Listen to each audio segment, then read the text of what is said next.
Moving on the next performance. It is always great to know about the personalities. It helps us to build our character and personalities.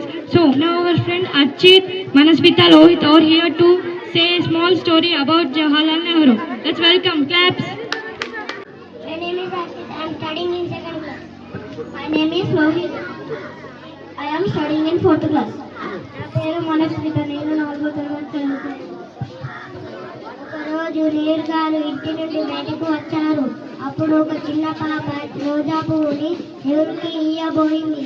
ఇది నాకేమవసరం, నీవు ఆడపిల్లవు కాబట్టి నువ్వు తలలో పెట్టుకుంటాను.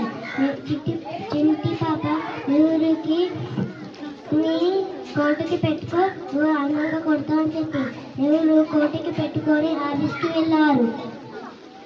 ఆఫీస్కి వెళ్ళగానే ఆడ ఉన్న వాళ్ళు ఈరోజు నువ్వు గులాబీ పువ్వును పెట్టుకునేందుకు అందంగా ఉన్నావు అని చెప్పి ఆ రోజు నుంచి నెహ్రూ గారు కోటికి గులాబీ పువ్వును పెట్టుకొని పోతుంది.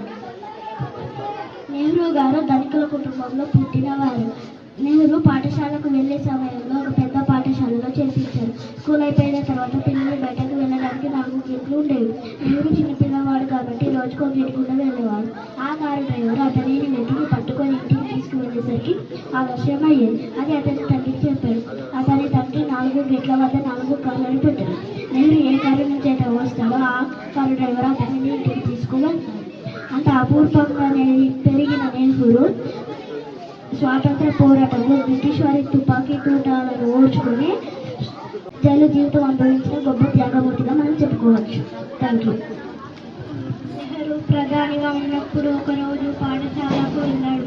ఆ పాఠశాల నుంచి తిరిగి వెళ్ళేటప్పుడు ఒక అబ్బాయి నెహ్రూ గారికి వెవ్వెవ్వే అని ఎక్కిరించాడు. ఆ విషయాన్ని తన పాఠశాలలో ఉన్న ఉపాధ్యాయులకు చెప్పాడు. ఆ ఉపాధ్యాయులు, అతన్ని నాకు చూపిస్తావా, అతనితో నీకు క్షమాపణ చెప్పిస్తాను. నెహ్రూ గారు, నేను కూడా ఊరుకుంటానా, నేను కూడా దెబ్బకు దెబ్బ తీశాను, వెవ్వెవ్వే అని ఎక్కిరించాను అని నవ్వుకున్నాడు. నెహ్రూ గారికి కూడా చిన్నపిల్లల మనస్తత్వం కలిగిన గొప్ప వ్యక్తి. Thank you.